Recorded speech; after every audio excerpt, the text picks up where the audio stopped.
I'm going to go ahead and get started. Thank you, everyone, for being here for this event. My name is Bradley Jackson. I'm a senior program officer here at the Institute for Humane Studies.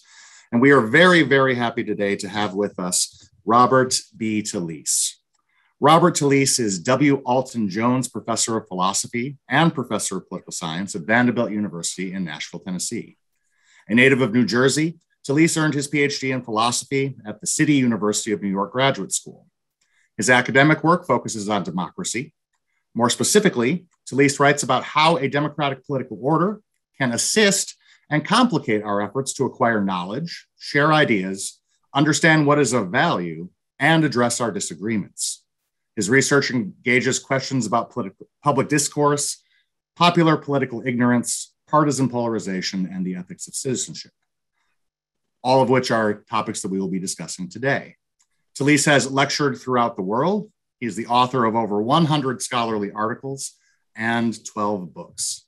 Professor Talisse, thank you for being here with us today. Thanks for having me, Brad. I'm really excited to be talking to you today. So we are here today to talk primarily about your newest book, Sustaining Democracy, What We Owe to the Other Side, which is out this year on Oxford University Press. It's a very interesting book. I recommend folks check it out. And this book is a sequel to your previous book, which was called Overdoing Democracy. That book was published in 2019. Could you summarize that book for folks who may not have read it and tell us a bit about how the ideas in it led you to write this new book, Sustaining Democracy? Sure. Thanks, Brad, because the two books are connected, although they can be read independently. The 2019 book, Overdoing Democracy, makes the following argument. It says that there are certain kinds of capacities that we need to cultivate within ourselves if we're to perform well as democratic citizens, and those capacities are smothered or dismantled when we allow politics to infiltrate every aspect of our lives together. The book then, the 2019 book, Overdoing Democracy, marshals some, pretty broad-ranging empirical work that shows that, in fact, in the United States, but not only in the United States, markers of political identity and partisanship have indeed infiltrated, indeed saturated the whole of our social lives, such that our political affiliations in the United States in particular today really function more like lifestyles than they do like policy agendas or views about what government should be doing. And what that means is that the social spaces that we inhabit in our day-to-day lives, when we're buying groceries or getting a cup of coffee, are structured in ways sometimes very subtle, sometimes not so much. They're structured in ways that make it more and more likely that casual and unplanned social interactions will occur only between people who are politically alike. And the argument of Overdoing Democracy is that when that level of saturation, such that civic space is already sorted according to partisan identity, when we find ourselves in that kind of environment, certain kinds of democratic capacities atrophy and fall away. If democracy is anything, it's the moral ideal of a society of political equals. And it takes certain moral capacities to treat our fellow citizens as our equals, because one of the upshots of our equality is that we'll disagree about politics. And so when more and more of our everyday lives surround us with people who are politically much like ourselves, we lose the moral capacity to see, to regard those who are unlike us politically as nonetheless our equals, that is, entitled to an equal political say. So that's the normative upshot. The prescription of Overdoing Democracy is that we need to reclaim areas of social space for non-political cooperative activities. People want to ask me about that in the Q&A. I'm happy to talk about it. But, giving talks about this, I know that people have a hard time getting their mind around the idea of a non-political cooperative activity. That's an activity where we're not suppressing our political differences or trying to reach across the aisle. Suppressing differences and reaching across the aisle still make the activity fundamentally about politics. I want to say, no, we need to engage in activities that are cooperative, but the political identities and affiliations of the other participants are simply irrelevant. They're unknown to us, and they're not part of the activity. That we have a hard time imagining that, I think, is part of the problem. Let me just say, I think that's what it is to overdo democracy. It's to not be able to even conceive of a cooperative activity that's not structured around our partisan identities. So that's the Overdoing Democracy book. The Sustaining Democracy book, the new book, emerges out of one kind of question, and it was a good question that I frequently got when I would speak to audiences of all different kinds about the Overdoing Democracy book. And the question runs like this. It says, okay, I'll grant you, democratic citizens need non-political, need space, need forums, need occasions for non-political cooperative activity. You've convinced me. Then the questioner says, but politics still needs to get done. How am I supposed to do politics when it seems to me that my political opponents are fundamentally depraved, of bad political judgment, probably divested from democracy as such, uninterested in reciprocating? So politics still has to happen. How are we supposed to do it? Sustaining Democracy is an attempt to answer that question. And the subtitle is What We Owe to the Other Side. It's a book about, well, let me put it this way. Sustaining Democracy tries to make the case that citizens still have adequate moral reasons to extend, even to their political enemies, the kind of regard that's appropriate among political equals, even when one is inclined to see one's political opponents as fundamentally mistaken, in the wrong, on the side of injustice, and of overall, culpably bad political judgment. Thank you. Thank you also for mentioning the Q&A. It occurs to me I neglected to describe how the Q&A function will work to our audience, and so let me do that briefly. Those of you who would like to ask a question of Professor Talisse can do so by clicking the Q&A icon at the bottom of your screen and typing in your question, and we will be selecting audience questions for the last 15 minutes of the event. So thank you. Next question for Professor Talisse. One of the core ideas driving your book is that each of us, as citizens of a liberal democracy, and regardless of our personal partisan affiliations, faces what you call the Democrat's dilemma. What is this dilemma, and why, in your view, is it a necessary feature of democratic citizenship? Good. Another good question. So let's start with the idea that democracy is a kind of moral ideal, or what I would prefer to call a moral aspiration. We think of democracy in all kinds of terms that are largely institutional or practical. We think that democracy is a kind of society where, where office holders are selected by means of an election, and, the full adult population gets one vote and the majority rules, or there's some other decision rule that elects people who play a role that is circumscribed in a constitution, and then, they come up for re-election. And so we think about democracy in these mainly institutional terms.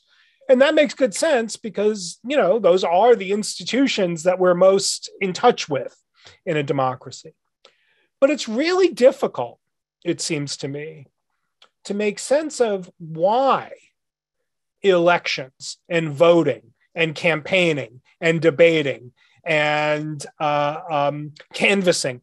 It's really hard to make sense of why these practices and institutions are so central to our thinking of democracy unless we see them as the institutional upshots, the institutional manifestations of a deeper moral ideal. And again, as I said a moment ago, it seems to me that the moral ideal of democracy is the ideal of a self-governing society of political equals. Now, that's not to say that I think that in calling it an aspiration, I mean to suggest that a society counts as democratic insofar as its institutions and practices manifest the aspiration for that kind of society. So, real societies are going to fall, actually existing societies are going to fall short. Again, this is a point we could talk more about if we want. But the ideal of a society of self-governing equals, I think, comes with a moral directive. In fact, two moral directives that fall to us in our roles as citizens in a society of self-governing equals. On the one hand, if we are citizens of such a society or a society that aspires to be a democracy, the government is our responsibility. It's on us, right? We have a responsibility for what our government does. And in fact, it's not uncommon for us to even say that what our government does is it does in our name, right? So we think that there's a sort of broad range of civic duties and responsibilities that sort of fall out of this idea that we ultimately are the government in some perhaps mysterious, but some sense. We are the government in a democracy. So our responsibility responsibility for the political order that we are a part of, means that we have a responsibility to, be informed, to, behave to participate in the activities of citizenship, to vote, to join coalitions, perhaps, to donate money in certain ways. Maybe, we would even say that responsibility for certain kinds of civic service, jury duty, in some democracies, even mandatory military service. These things fall out of the requirement to take responsibility for the political world that we are in part the author of. Now, one of the additional upshots of that kind of responsibility is that we're not merely called upon to vote and to participate and to be active in the role of citizen. We're also called upon to perform those duties in a certain civic-minded way. So part of what it is to take responsibility for the political world that I'm part the author of is also to adopt a certain mindset when I'm acting strictly in the office of the citizen. And just to put it simply, part of taking responsibility for the political world around me is accepting the obligation to attempt to wield the sliver of political power I have in a way that is designed to further justice as best as I can understand it. So this is why we think that, people who are uninformed voters are criticizable, right? People who vote only on the basis of their own, narrow interests are criticizable. We say, well, no, the duty is not merely just to go cast the vote. It's to cast a vote after a certain kind of reflection about the common good and not just the individual good. So that's one, very broad kind of obligation that falls to us as democratic citizens. We need to take responsibility for the political order that we're partly the authors of. But there's another, if you want a dilemma, you need two things. So there's another moral obligation that falls to us in our Office of Democratic Citizenship. And that is the responsibility to one another. So I just drew a distinction, right? Got responsibility for the political order. Now I want to say, but we're also responsible to one another, because in a democracy, we're not merely equals with respect to how the government and its officials and its laws and its institutions view us. We're one another's equals, right? Not only am I not merely a subject of the government, right? I'm also not Brad, not your superior. You're not my lackey. I'm not your overlord, right? That means that in a democratic society, we owe to one another a certain kind of regard as we dispatch our civic duty, right? That is, in a democracy, even when you lose at the polls or your side loses at the polls, you remain an equal. You're still entitled to go on criticizing, objecting, questioning. And I, as a citizen, have a, defeasible, it's a responsibility within certain boundaries that we could talk about. I have a responsibility to hear, to listen, to give you a hearing, to figure out, right, what your perspective and priorities and values are. So that responsibility to one another calls us to, as I was just saying, show a certain kind of civic regard for one another as we're thinking about how to exercise our political power at the polls or in other contexts. And that means that, again, I've got to consult with you because we're co-authors of a political order. So that consultation might involve, as deliberative Democrats think, I might have to listen to your reasons or try to engage or disagree or argue with you.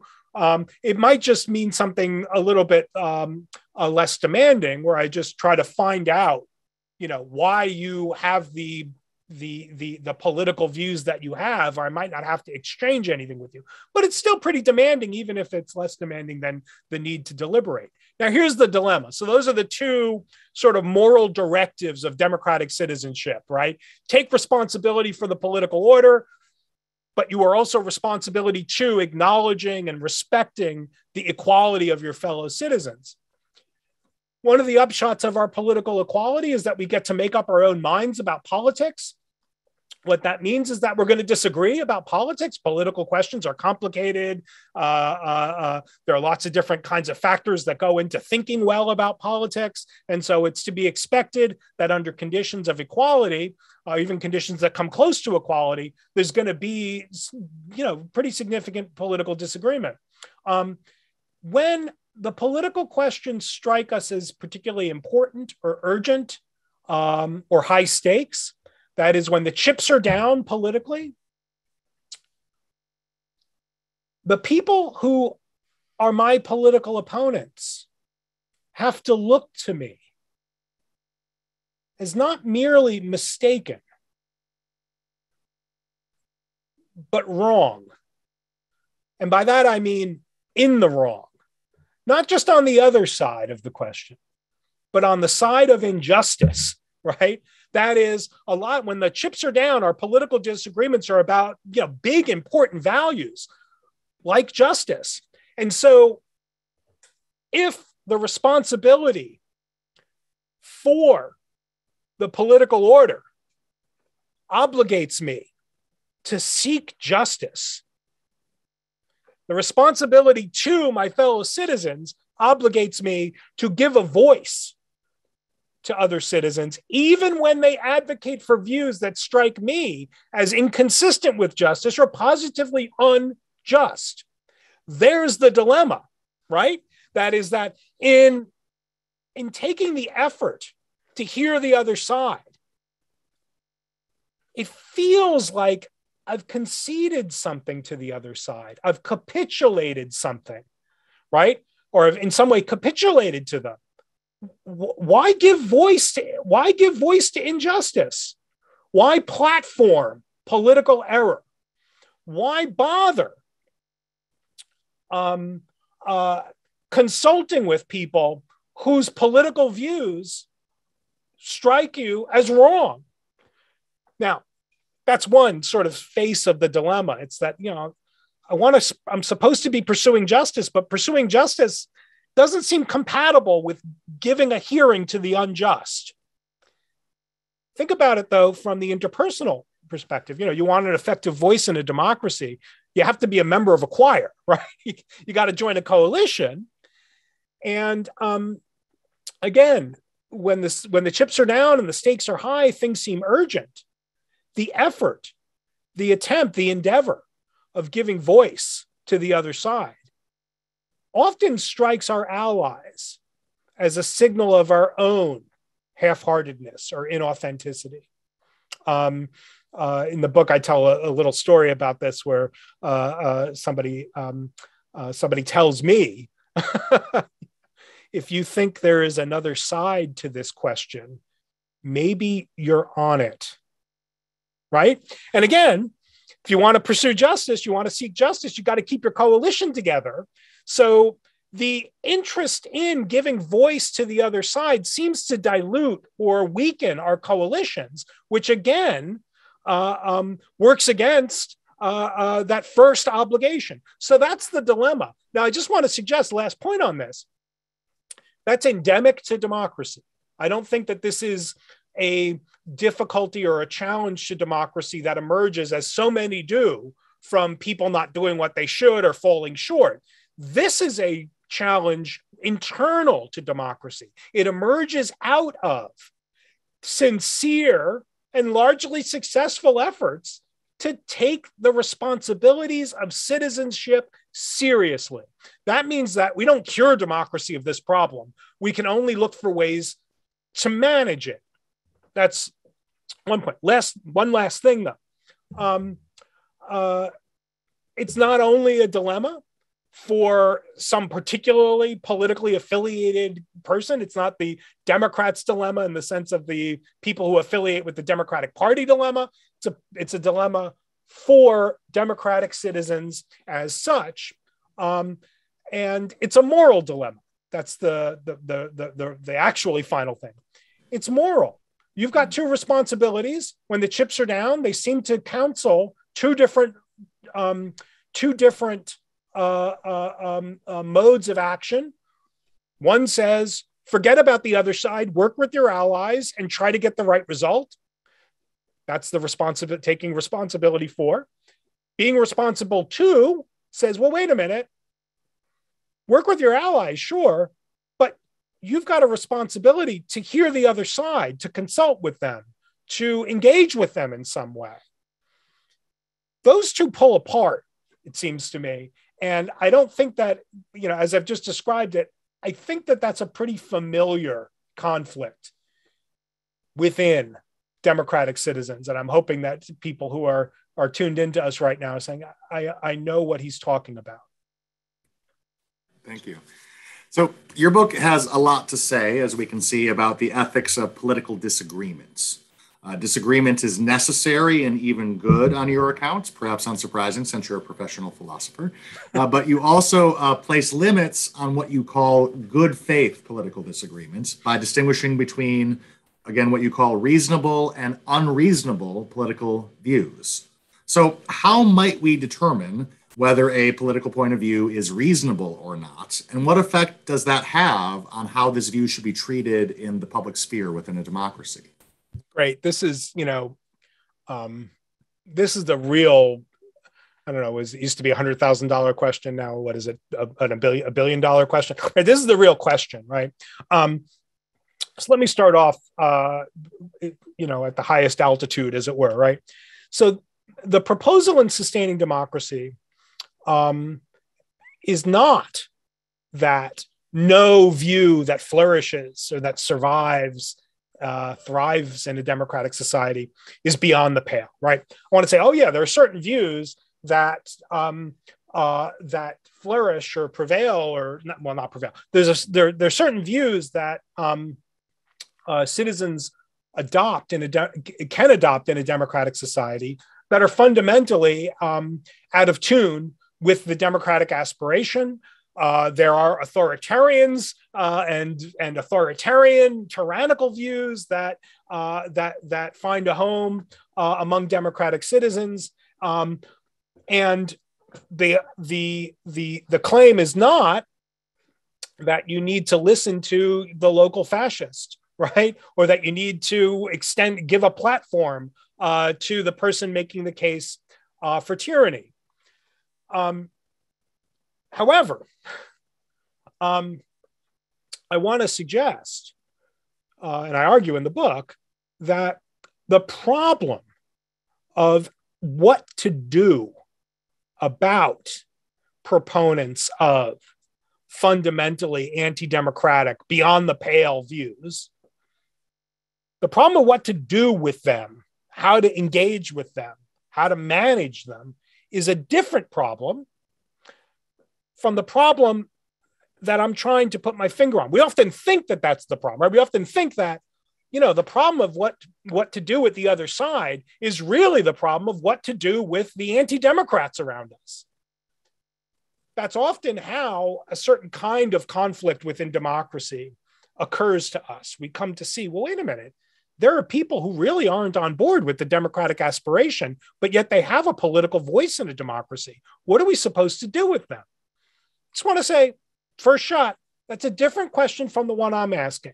And if you want to see why that's a different question, let's just consider, you and I might vote for the same person, right? In every election, whoever it might be. It might yet be the case that you and I have two very different views about taxation, immigration, and criminal justice reform. Now, within a particular political environment, we might be allies, right? Given how candidates are and what our options are. But that doesn't mean that we don't disagree about justice, right? So, I'm just making stuff up here, right? I don't think that there should be any restrictions on immigration. I got a libertarian view about, at least about immigration, maybe only about immigration, but I don't think there should be any. I think I'm an open borders guy. Let's just stipulate that. And you're just somebody who thinks that there should be a much simpler path to citizenship. I'm just stipulating again, right? Now, I'd rather be on your side, but that's fine. Yeah, right. Let's just then imagine somebody who's just like you. Now, we disagree about justice, even though within a political environment such as ours, we might be political allies. And so I'm just saying, look, under certain kinds of conditions, when it comes time to talk about immigration, and we're not talking, right, with the people who want bigger walls and, detention camps and all those kinds of things, right? We're not talking to those guys. It's you and me talking about what our immigration policy should be, should there be one at all. That's also a disagreement about justice, where I have to think that if you get your way, the world is still a lot less just than it should be. You have to think, if I get my way, if my policy prevails, the world has gotten a lot less just, right? So I think that we have a tendency to think of political disagreements as bounded or as always structured around partisan disputes, where we see the opposing partisan side as almost uniformly committed to only the most extreme version on the other side's in the other side's camp. And then we start thinking about the problem of political disagreement just being the disagreement of why engage with people who are Nazis. It's like, forget about the Nazis for a second. It's an important problem. It's a different problem.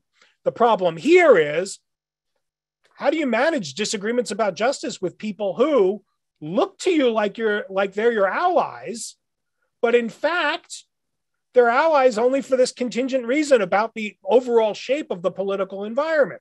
So that was a longer way of saying the problem is that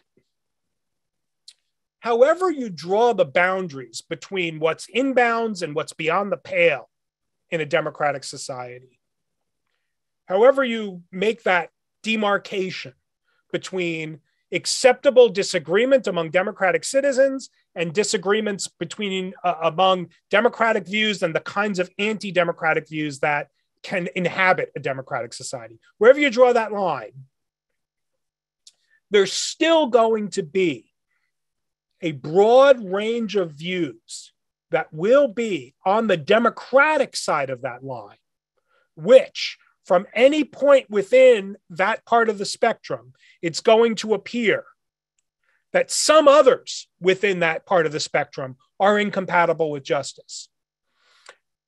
How do you deal with them? That's the issue. And I happen to think that our standard mode of addressing these kinds of problems, like, well, let's think about what we ought to say about the local fascists and how we ought to deal with them. And then that'll help me figure out what to do with, my family members who vote for the guys who are friends with the local fascists, and the office holders who don't strongly enough condemn the people who are on the side, right? That kind of like start with the people on the outside and then figure out from there how to deal with the people who are connected to them in particular ways. That's the more common way of thinking about these issues. I think it goes in the wrong direction. I want to say, look, I just want to think about, like, how do I find a way to meet my responsibility to Brad? Once I realize that Brad's got a view about criminal justice reform that falls far short of what I think justice demands. He's only for pretty modest criminal justice reforms. I'm almost a prison abolitionist, right? So we still have a real serious disagreement. Like, now I want to figure out, what do I owe to Brad in this case? And I think that's a way of sort of helping us figure out what the problem of the local authoritarian or fascist is. So that's how that goes. Now, last point, because you asked, like, how do we make this distinction? It's very, very difficult. It is the billion-dollar question for, normative political theory and political philosophy. And what I say in the book is, like, look, it depends a lot, right, on what people actually say. We can invent, we can dream up all kinds of views and say, oh, that's the guys who want to march in Skokie. Those are the beyond the pale guys. Oh, okay, maybe, right? The MAGAs, they're the beyond the pale types. Yeah, maybe. I don't know, right? But all I want to say is this: insofar as there is a principled answer, a reasonable view and a reasonable proponent of a view. A reasonable view is a view that is a permissible view, a view that does not disqualify or sully one's standing as a democratic citizen, is a view that is consistent with a legibly democratic interpretation of the idea of self-government among equals. Now, there are a range of interpretations of what that ideal means and what it comes to and what it institutionally has to look like. It's a good exercise in political theory to go figure out, like, what are the dozen ways in which this ideal has been understood. And I'm just going to say, it's a technical term, right? I'm not crediting anybody when I say that their view is reasonable. I'm not saying that they're smart or that they've reasoned well. I'm just saying a reasonable view is a view that's compatible with one of those interpretations of the democratic ideal. A view that is unreasonable is a view that is not compatible with one of the interpretations of that ideal.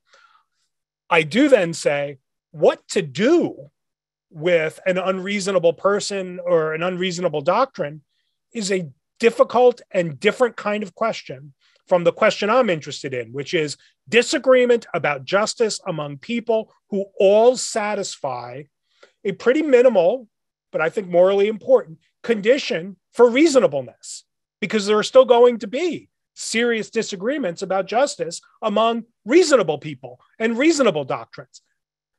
Now, that's a lot less nitty-gritty and detailed than I think people would want. I think people tend to want, like, I want the litmus test that's going to show me who's beyond the pale.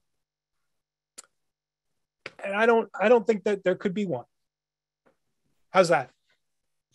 Very good, thank you. So kind of related to these questions that you've been discussing, you devote a chapter in your book to polarization.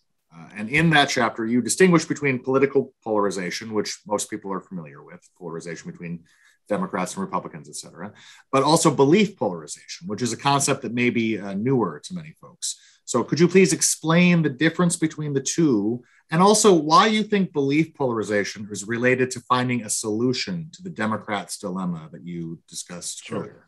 Good. So political polarization, the word polarization gets used a lot in political commentary, especially today. Political polarization is this sort of sociological phenomenon where you've got two political formations. Since we're in the US, we might as well just call them parties, and they retreat to their ideological poles, their furthest point apart, separate from the other side, which vacates the middle ground. And when the middle ground is vacated, it falls away. And so political polarization is what I think Joe Biden was lamenting in his inaugural address, right? We need unity, right? I'm not sure that we do need unity, but I think that what he was getting at is that we need a more fertile, sort of middle ground where people can meet, right? Okay. Now, maybe we do. Maybe he's right about that. I'm not, maybe we don't. I myself happen to think that in a democracy, we can be enemies. We don't need to bring people together. We can be enemies, but that's a different kind of issue. But political polarization is the metric of that distance between the poles, right? It's a metric of the ideological divide between politically opposed formations or groups or parties or units. When political polarization is especially pronounced, all kinds of bad things happen, right? There's logjams and frustrations and a certain kind of paralysis, and legislative stuff doesn't get done. And so democracy can founder because of political polarization, for sure. The book is not about political polarization. The book is about this other phenomenon that's not a metric of the distance between two people or two groups of people. It's a cognitive phenomenon. It occurs inside our heads. Belief polarization is the phenomenon by which interactions among like-minded people transforms them into more extreme versions of themselves. And popularly, we think of this as the yes man phenomenon, right? Surround yourself with, you start believing your own press. You surround yourself with people who tell you how great you are, and then you get an inflated sense of yourself. And it turns out that there's a really robust sort of psychological and cognitive phenomenon that underlies that sort of more colloquial understanding. People who are like-minded with respect to their political ideals, their moral judgments, but also who are like-minded with respect to, pretty banal matters of judgment, like the comfort of a particular chair. You get a bunch of people who think this chair is really comfortable. You get them talking together about the comfort of the chair. They all start elevating their assessment of its comfort, right? Or my favorite example is with the elevation of the city of Denver, Colorado. Got a bunch of people who are agreed that Denver is notable for its elevation above sea level. You ask them, how high is it? And they give their assessments. Then you put them in a room together to talk about Denver and how it's notable for this elevation. And they all emerge from that conversation thinking Denver is higher than what they thought it was. Now, that's not even a evaluational assessment, right? That's just sort of a banal fact, right? Okay. So, we're familiar also with this phenomenon, and when we hear in popular discourse talk about echo chambers and silos and these sorts of things, we hear louder and louder echoes of our own voices. We start saying more extreme things. We start holding those more extreme views with greater degrees of confidence. We become more entrenched in our own perspective. Now, all kinds of bad things happen in the wake of this phenomenon of belief polarization. Not only do we become more extreme, more confident, more fervent, so on and so forth, but our more extreme selves are also more insular.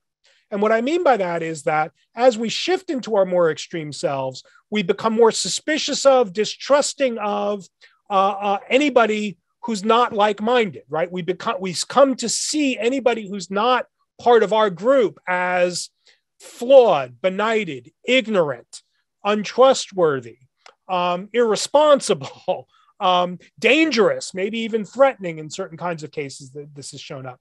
So as we become more extreme, we become, more negatively disposed to anybody who's not just like us, which means that we also become more interested in policing the boundary between the in-group and the out-group. So we look for more and more ways to be able to signal to one another whether we're in or out. And so insular groups often develop an internal idiom of modes of expression, modes of attire, gestures that signal to one another, that they're on the inside, often in ways that aren't immediately legible or understandable by people who are on the outside. By the way, if you've been to high school in the United States, this is all going to sound very familiar to you because it turns out adults really just are high schoolers. It's just how cliques work. Once you become interested in the in-group and making yourself distant from the out-group, you become interested in figuring out secret handshakes and code words and other kinds of things that that clearly mark to the in-group, among the in-group, who the in-group is, right? Okay, good. Now that looks problematic from the point of view of democracy already, because it looks as if belief polarization makes it harder for us to treat our fellow citizens who are in the out-group rather, as our equals. We lose the sense of why they should be why should we treat them as equals? Why should they be entitled to an equal say? Look at how depraved they are. So that's already a problem for democracy. Here's the third feature of belief polarization that I don't think has gotten as much play in the literature, in the political theory literature about polarization.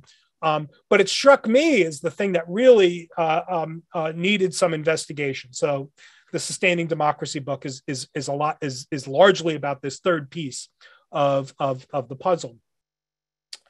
Our more insular selves, perhaps unsurprisingly, our more insular selves are also more conformist.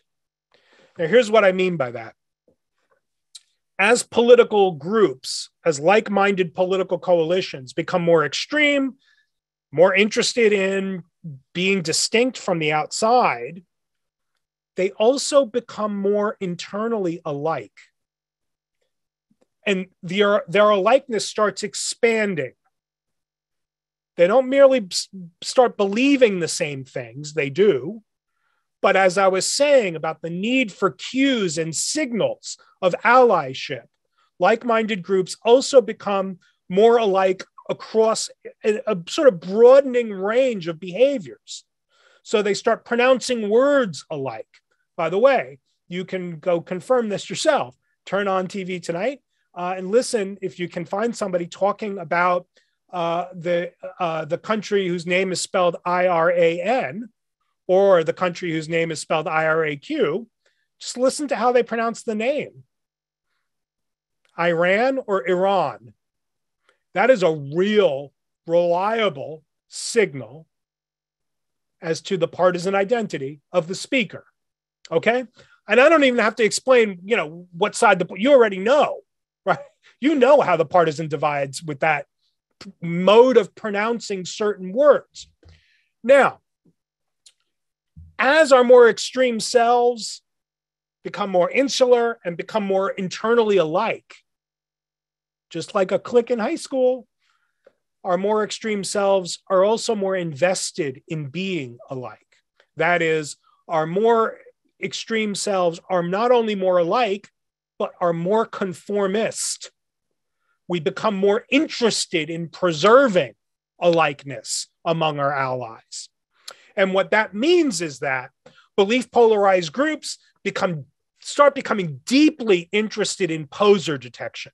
They become more and more focused on expelling inauthentic fakers, right? They become more interested in punishing, right, people who don't live up to the expectations of the group. In fact, belief polarization is positively correlated with another pretty robust group psychological tendency called the black sheep effect. We tend to have more intensely negative and punitive dispositions towards perceived posers than we do towards outright enemies, right? The worst thing you can be in our moral economy is a faker, right? Is an apostate, right? And so belief polarized groups come to be really interested and almost singularly focused on policing the membership. Now, one of the things that happens in extreme cases like this is that the group's like-mindedness becomes so focused on compliance with group expectations for membership.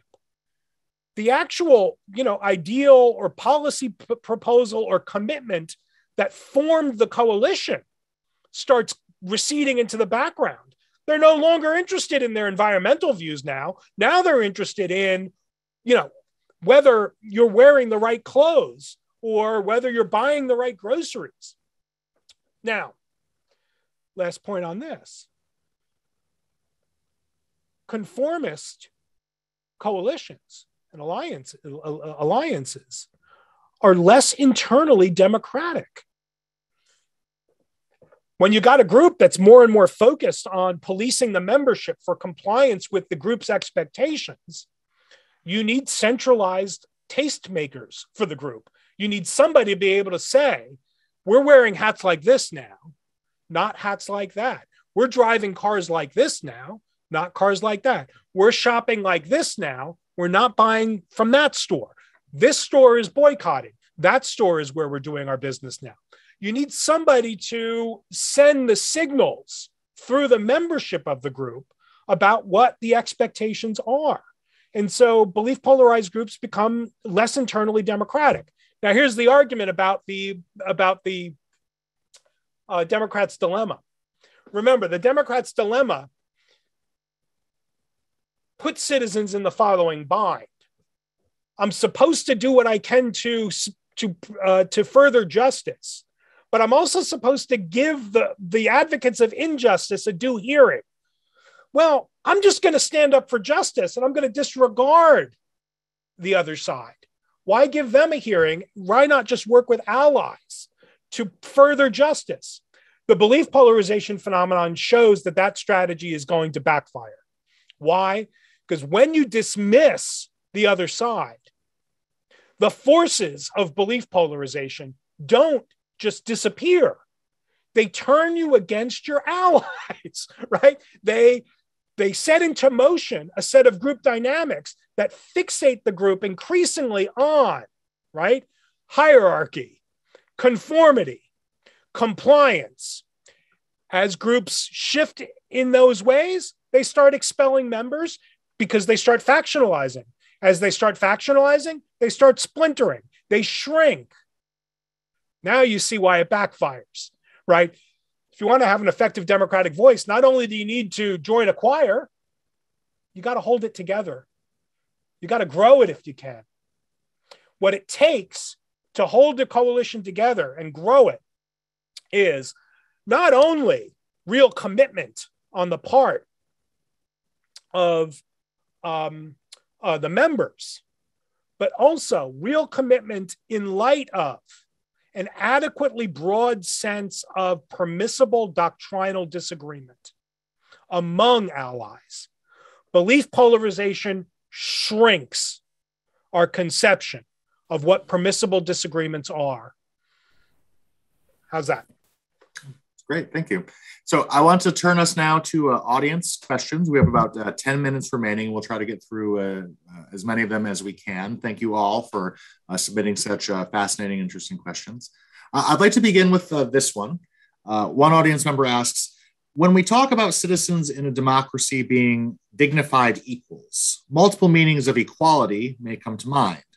For example, does equality in this context mean equality before the law, or does it refer instead to non-domination by, say, strong political coalitions, certain kinds of market interactions, or even political correctness as a form of domination by elites?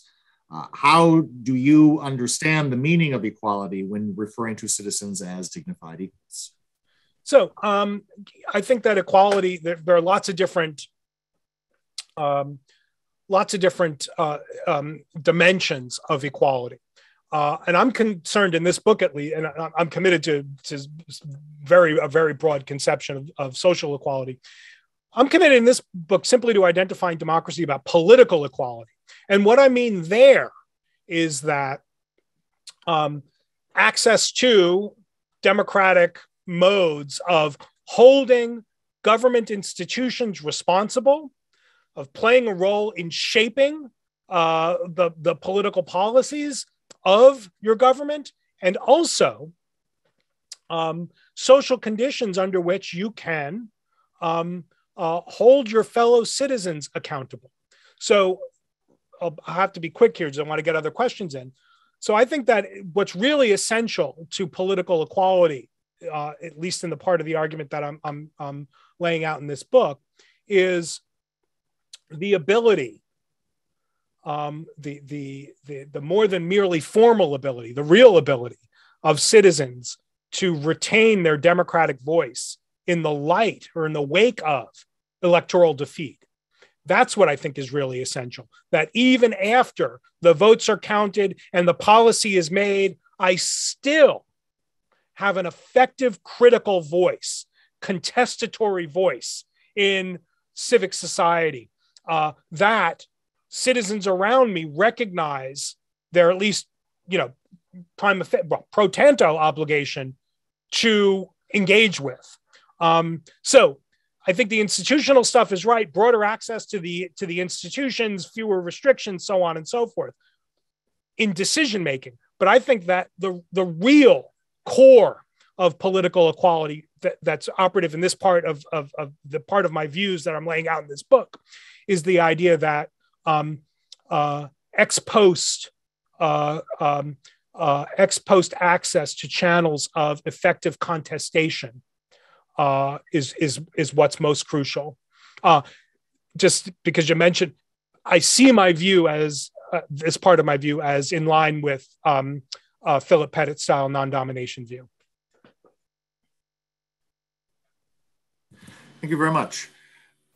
So next, I would like to go to this question. An audience member asks, how can we change the mindset seemingly present across the political spectrum that government is somehow other or more than an extension of the human beings and human relations that actually constitute government? Sorry, could you just repeat that? Just I think I absolutely. Yeah. So how to change the idea that government is somehow separate from the individual citizens that constitute it? Yeah, that's a good question. And, I think that, there's a real dangerous sign for a democracy when major parties, including our two major parties, but not only those two parties, are regularly committed to the idea that government is something alien. And in fact, many will probably remember, because it was barely a year ago, both major parties, both major candidates for president in our last election had the same core political message. The others, we're saving America, and it's a battle for the soul of America, right? Both of them both candidates had the central message: the other person gets elected, American democracy's done. Now, that is a signal of something very, very difficult. Now, my own answer to the question is, and this is not an either or, I'm not saying at the expense of participation in activities that are national level. I think that refocusing some of our civic concern on more local levels, I think, is our best practical lever to pull for the kind of disengagement and even disenchantment, we might call it, with democracy as such.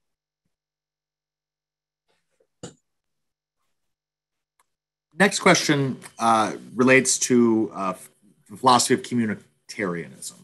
Questioner asks, some communitarians, such as Alistair McIntyre, have argued that achieving consensus on moral issues in modern democratic societies is nearly futile. Even the idea of what constitutes quote-unquote reasonable disagreement seems to be contestable outside a shared moral framework. But let's assume that a shared moral framework can be achieved. If loss of political equality were the price of that achievement, under what circumstances would that price be worth paying? Yeah, I'm not sure about the last part of the question, right? I'm not sure about how to think about the costs and what the price is. So I'd have to do a little thinking about that. So I thank you for that. I think that the McIntyre line, which I'm pretty familiar with,